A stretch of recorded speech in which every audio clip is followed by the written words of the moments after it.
கிடைக்குது. ஸ்வேதா அப்படிங்கிற ரோலில் வந்து நடிக்கிறாங்க.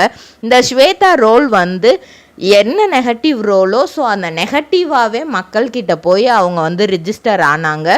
இந்த மாதிரி இல்லாமல் பண்ணுவாங்க, ஒரு வில்லினா இந்த மாதிரி இல்லாமல் பண்ண முடியும், முத்தரசனை இவ்வளோ பாடுபடுத்த முடியுமா அப்படிங்கிற அளவுக்கு வந்து அந்த அளவுக்கு வித்தியாசமாக வந்து அவங்க நடிச்சிருப்பாங்க.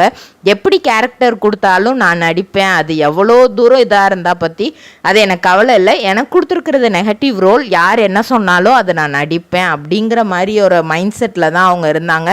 நிறைய பேட் கமெண்ட்ஸ் வந்துச்சு. ஏன்னா நீங்கள் ஹீரோயினை இருந்துட்டு எதுக்கு இப்படி நெகட்டிவ் ரோல் செலக்ட் பண்ணிங்கன்னு நிறையா பேர் திட்டியிருக்காங்க. ஏன்னா கல்யாணம் முதல் காதல் வரை சீரியலில் வந்து பாக்கு மட்டை தயாரிக்கும் மிஷின் கிடைக்கும், அதற்கான ரா மெட்டீரியல்ஸையும் வருடம் முழுதும் நாங்களே சப்ளை செய்து வருகிறோம். நீங்கள் செய்யும் தட்டுகளை நாங்களே எடுத்துக்கொள்கிறோம், அதற்கான லோன் வசதியும் செய்து தருகிறோம்.